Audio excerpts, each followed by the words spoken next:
Imaginez, il y a deux personnes qui sont en train de discuter ensemble, deux collègues qui sont là et qui disent « Oh là là, le directeur, il est pénible, il nous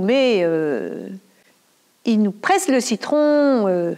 Moi, franchement, je trouve que c'est un exploiteur. C'est vraiment quelqu'un qui exploite les autres. » Alors, il y a quelqu'un qui passe derrière et qui dit « Alors là, vous êtes vraiment en train de l'accuser, quoi, de parler de lui. » Bah oui, alors. Bah oui, mais ça pourrait être intéressant si vous essayiez de parler de vous. Juste de comment vous vivez les choses. Ah bon? Ok, bon. Alors elles disent eh bien, moi, avec le directeur, je me sens exploitée. Alors, il y a l'autre personne qui passe et puis qui dit « Vous savez, là, j'ai fait un stage de CNV et puis on nous a vraiment rendu attentifs sur le fait que nos émotions nous appartiennent. C'est-à-dire, elles sont chez nous. Elles sont subjectives et c'est nous qui les vivons. Et elles ne mettent pas en cause quelqu'un d'autre. Donc quand vous dites je me sens exploité, ça laisse entendre que vous dites que c'est à cause de lui, parce que lui est le méchant et que vous êtes la victime. Bah alors comment on va dire? Alors quand vous dites ça, quand vous dites je me sens exploité, en fait, qu'est-ce que vous éprouvez? Qu'est-ce que j'éprouve, moi? Oh ben, moi, c'est de la colère. Ouais. Et c'est quoi votre besoin? Quoi est-ce qui se joue chez vous? Ben, moi, j'aimerais bien qu'on respecte les limites de mon temps de travail et de ma charge de travail. Et qu'on ne m'en mette pas plus, ni plus longtemps, que ceux pour lesquels j'ai été embauchée. Ah oui. Eh bien, vous voyez, c'est cette petite nuance que nous allons essayer de voir.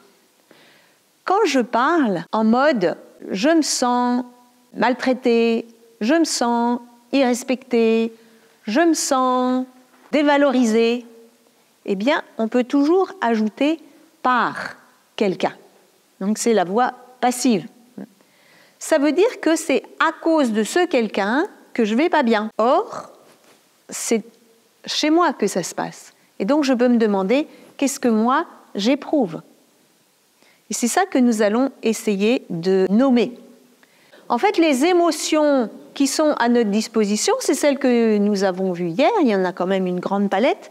Ça va être la famille de la colère, la famille de la tristesse, la famille de la peur, la famille de la joie, la famille du dégoût, et puis toutes les autres qui se rajoutent encore à ça. Vous voyez, donc là, on est vraiment dans ce que l'on éprouve. Et quand on parle de ça, on est chez soi. Allez, on va reprendre avec un autre exemple. Tu es injuste. Ça, c'est la première étape. Je suis chez l'autre. Allez, on revient un peu chez nous, à demi chez nous, et on dit « je me sens ». On commence par parler de soi, « je me sens », mais après, on va quand même lui dire que c'est de sa faute, si on ne va pas bien. Victime d'injustice, oui. Défavorisé, par exemple. Et la troisième étape, ça va être chez soi, avec son ressenti et son besoin. Contrarié, parce que j'ai besoin de justice. Vous sentez là le passage de « tu es injuste » à « moi ». Mon besoin de justice est en souffrance. Il n'est pas satisfait. Moi, j'appelle ça les demi-sentiments parce que je suis à demi chez l'autre et à demi chez moi. Tu es un traître.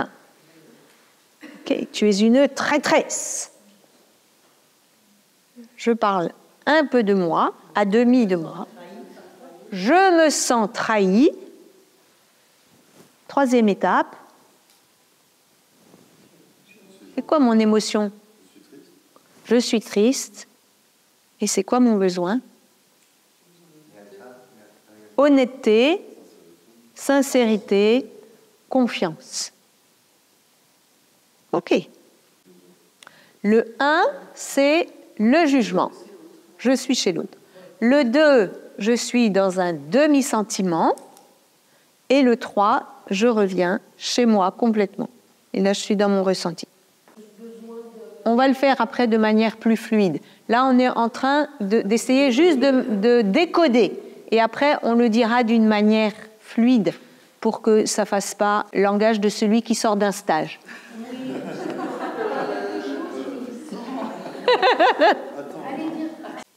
Comment je peux m'exprimer d'une manière qui ouvre des fenêtres plutôt que de construire des murs? Si tu vas voir ton patron en lui disant « vous m'exploitez », est-ce que tu crois que c'est une bonne entrée en matière? Il risque de se braquer. Pourquoi est-ce qu'il risque de se braquer? Parce qu'il est attaqué. Or, nous avons un cerveau reptilien qui est le premier en action. Dès qu'il y a communication, ça passe d'abord par le cerveau reptilien. Et le cerveau reptilien, c'est quoi son job? C'est de nous protéger, c'est celui qui est au service de la survie. Et heureusement qu'il est là, parce que c'est lui qui nous protège de tous les dangers, qui met en nous des instincts de protection. Si je pose ma main sur une plaque brûlante, je ne vais pas me dire « Oh là là, ça sent le cramé, j'ai perçu que ça sentait le brûlé. Je me sens en danger, j'ai peur et je vais enlever ma main pour être en sécurité. » Là, ce serait un peu tard. Notre cerveau reptilien, il nous fait juste enlever la main. Voilà. Donc, merci à lui de nous protéger de tous les dangers. Et le problème, c'est que tous nos messages passent d'abord par la case cerveau reptilien. Et l'autre va recevoir mon message par son cerveau reptilien. S'il entend du jugement, de la critique, il va faire son job, c'est-à-dire il va se mettre en mode attaque, défense, protection. Il va se mettre en fermeture. Alors que là, et donc il va y avoir un mur entre nous qui se dresse. Donc comment dire à mon patron qui me fait travailler jusqu'à 6 heures alors que sur mon contrat, je dois m'arrêter à 5 heures et qui ne me paye pas d'heures sup? On va imaginer que c'est comme ça. Comment lui dire les choses sans faire en sorte qu'il se braque dès le début? Je dis, patron, vous m'exploitez. Alors, je me sens carrément exploitée. Là, je ne pense pas que ce soit la bonne méthode pour lui ouvrir les oreilles. Comment on pourrait dire? Moi, je suis fâchée de cette situation parce que ce qui est important pour moi, c'est d'être que nous soyons réglo dans le travail qui m'est demandé, que moi, je fasse mon contrat, et puis que ce soit juste et que mon salaire corresponde au travail que j'accomplis. Et là, après, on va pouvoir faire une demande. Est-ce que vous seriez d'accord qu'on en parle et puis qu'on voit les choses? Parce que ça fait déjà plusieurs semaines que ça dure et moi, je ne souhaite pas que ça continue. J'ai besoin que les choses évoluent pour aller vers quelque chose qui soit satisfaisant pour vous et pour moi. Est-ce qu'on pourrait en parler? Est-ce que cette autre manière de dire risque d'avoir une chance d'être entendue, d'être reçue? Voilà. Je lui ai parlé de ce qui est important pour moi et je ne lui ai pas collé un jugement sur lui. Sinon, je lui dis, c'est vous le méchant et moi, je suis la victime. Alors que là, je dis, voilà, il y a une situation et moi, je vis les choses comme ça. Est-ce qu'on peut en parler? J'aimerais bien savoir comment c'est pour vous quand je vous dis ça. Et puis, est-ce qu'on peut chercher ensemble une solution qui soit juste pour les deux? Et en faisant ça, on va sortir des rapports de domination avec le persécuteur et la victime, ou avec le dominant et le dominé. On essaye de sortir des rapports de pouvoir et de rentrer dans quelque chose qui ressemble à de l'humanité. Il y a une personne qui fait ce qu'elle peut, il y a une autre personne qui fait de son mieux. Et on va voir comment les deux peuvent arriver à trouver un accord qui soit juste pour les deux. Tout ça, nous avons vu, ce sont des demi-sentiments parce que je suis à demi chez moi et à demi chez l'autre. Ces demi-sentiments, on peut les voir aussi comme je suis à demi dans mon ressenti et à demi dans mon jugement. Je dis, je me sens nul. C'est aussi un demi-sentiment. Parce que je parle un peu de quelque chose qui n'est pas très confortable. Quand on dit je me sens nul, ce n'est pas très agréable. C'est que ce que l'on ressent, ce n'est pas très agréable. Mais sa source, c'est un jugement. Je me dis que je suis nul. Je me juge nul. Donc là, je suis à moitié dans mon ressenti et à moitié dans mon jugement. Voilà. Je viens de faire du pain et il n'a même pas levé. Je me sens nul. Je m'accuse, oui. Je me juge. Voilà. Qu'est-ce qu'on peut ressentir dans ce cas-là? De la honte, découragement. Voilà, ça peut être du découragement, ça peut être de la tristesse, ça peut être des choses comme ça. Et mon besoin, c'est quoi? De réussite, la sécurité.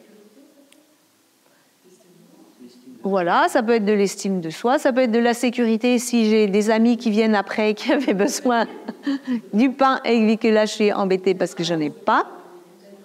Être à la hauteur, c'est ça, estime de soi. Ok. Alors maintenant, je vous propose un petit jeu.